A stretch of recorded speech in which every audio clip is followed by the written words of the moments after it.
Hi friends, welcome back to channel Vinod's Kitchen. இன்னைக்கு வீடியோல நம்ம என்ன ரெசிபி பார்க்க போறோம்னா ராகி கொழுக்கட்டை. இந்த ஹெல்தியான கொழுக்கட்டை ரெசிபியை எப்படி பண்றதுன்னு பார்க்கலாம். வாங்க வீடியோக்குள்ள போலாம். அதுக்கு முன்னாடி சேனலை சப்ஸ்கிரைப் பண்ணாதவங்க ப்ளீஸ் சப்ஸ்கிரைப் பண்ணிக்கோங்க. பக்கத்துல இருக்க பெல் ஐகானையும் மறக்காம பிரஸ் பண்ணிக்கோங்க. என்னோட வீடியோஸ்ல நோட்டிஃபிகேஷன் உங்களுக்கு வரும். என்னோட எல்லா வீடியோஸையுமே பாருங்க. ஃபர்ஸ்ட் இந்த கொழுக்கட்டைக்கு தேவையான ஸ்டஃபிங் ரெடி பண்ணிடலாம். ஒரு பேன்ல 1/2 கப் அளவு தூள் வெல்லம் ஆட் பண்ணிக்கோங்க. 3 டேபிள் ஸ்பூன் அளவு தண்ணி சேர்த்துக்கோங்க. இந்த வெல்லம் நல்லா உருகி வந்தால் போதும், பாகுபதம் எதுவுமே தேவை கிடையாது.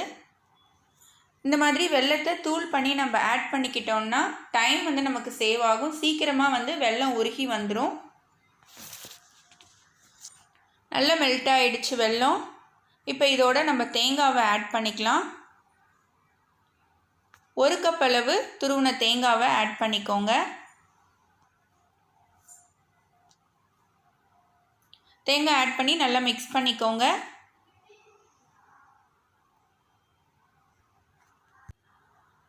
இந்த ஸ்டஃபிங் ரெடி பண்ணுறதுக்கு ஒரு 5 நிமிஷம் தாங்க ஆகும். பாருங்கள், தேங்காவும் வெல்லமும் நல்லா சேர்ந்து இறுகி வருது. இப்போ ஒரு 1/2 டீஸ்பூன் அளவு வாசனைக்காக நம்ம ஏலக்காய் தூள் சேர்த்துக்கலாம்.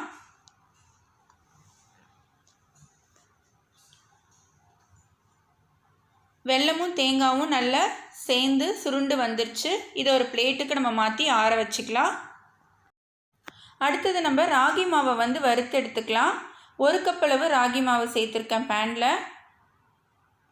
ஃப்ளேம் லோவில் வச்சுக்கோங்க. நல்லா கைவிடாமல் மிக்ஸ் பண்ணி விட்டுட்டே இருங்க.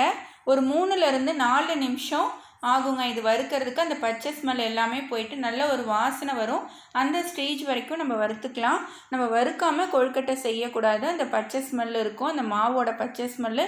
அதனால் ஒரு 3 நிமிஷம் நல்லா வறுத்துக்கோங்க. ராகி மாவு வறுத்தாச்சு. இது ஒரு பிளேட்டுக்கு மாற்றிக்கலாம். அதே பேனில் இப்போ 1/2 கப் அளவு தண்ணி சேர்த்துக்கலாம்.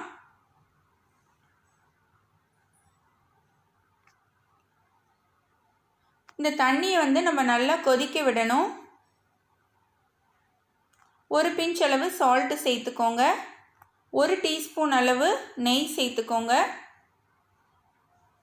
தண்ணி நல்லா கொதிக்கட்டும். தண்ணி நல்லா கொதிக்குது பாருங்கள். இப்போ நம்ம வறுத்து வச்சுருக்கிற ராகி மாவை கொஞ்சம் கொஞ்சமாக சேர்த்துக்கலாம். ராகி மாவை சேர்த்து நல்லா மிக்ஸ் பண்ணி விடுங்க. பேனில் ஒட்டாமல் நல்லா சுருண்டு வரணும். அந்த அளவுக்கு நல்லா மிக்ஸ் பண்ணி விட்டுட்டே இருங்க. பாருங்கள், நல்லா மாவு கெட்டிப்படுது. நல்லா சுருண்டு வந்துருச்சு பாருங்கள், பேனில் ஒட்டாமல். இதையும் ஒரு பிளேட்டுக்கு மாற்றி ஆற வச்சுக்கலாம். நம்ம தேங்காய் வெல்லம் ஸ்டஃபிங்கும் ரெடியாக இருக்குது. இப்போ ராகி மாவும் ரெடி ஆகிடுச்சு, ஆறிடுச்சு மாவு. இந்த மாவை உருண்டையாக நம்ம பண்ணி எடுத்து வச்சுக்கலாம். கையில் ஒட்டாமல் இருக்கிறதுக்கு கொஞ்சமாக நெய் தடவிக்கோங்க. கையில் நெய் தடவிட்டு உருண்டையாக ரெடி பண்ணி எடுத்து வச்சுக்கலாம். இந்த கொழுக்கட்டையை நம்ம இலையில தான் செஞ்சு வேக வைக்க போகிறோம். இலையில செய்யும்போது ஒரு தனி டேஸ்ட்டாக இருக்கும். இந்த மாதிரி பீசஸாக கட் பண்ணி வச்சுக்கோங்க இலையை. அதில் ராகி மாவு எடுத்து ரவுண்டாக தட்டிக்கோங்க. தேங்காய் வெள்ளை பூரணத்தை நம்ம 1 ஸ்பூன் அளவு உள்ளே வச்சு க்ளோஸ் பண்ணிக்கலாம். இப்போது நான் மூடுற மாதிரி மூடி ஓரங்களை மட்டும் லைட்டாக ப்ரெஸ் பண்ணி விட்டுக்கோங்க. அப்போ தான் உள்ளே வச்சுருக்கிற நம்ம தேங்காய் பூரணம் வெளியில் வராமல் இருக்கும். அவ்வளோதாங்க, நம்மளோட ராகி கொழுக்கட்டை ரெடி பண்ணியாச்சு. இதை இப்போ நம்ம வேக வைக்க போகிறோம். க்ளோஸ் பண்ணுறது வாழலையை வச்சே நீங்கள் மூடிக்கோங்க. நான் இப்போ எப்படி மூடுறனோ அதே மாதிரியே நீங்களும் மூடிக்கோங்க.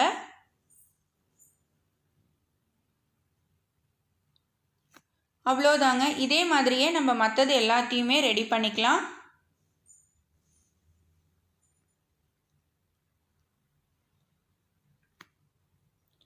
இப்போ எல்லாத்தையுமே ரெடி பண்ணியாச்சு. இதை வேக வச்சு எடுத்துக்கலாம். அதுக்கு இதை எல்லாத்தையும் ஒரு பவுலில் நம்ம அடுக்கி எடுத்துக்கலாம். இந்த மாதிரி ஒரு பவுலில் அடுக்கி எடுத்துக்கோங்க. நம்ம வாழலையில் செய்யும்போது ரொம்பவே டேஸ்ட்டாக இருக்கும் இந்த கொழுக்கட்டை. நீங்கள் இட்லி குக்கர்லேயும் வேக வச்சு எடுத்துக்கலாம்.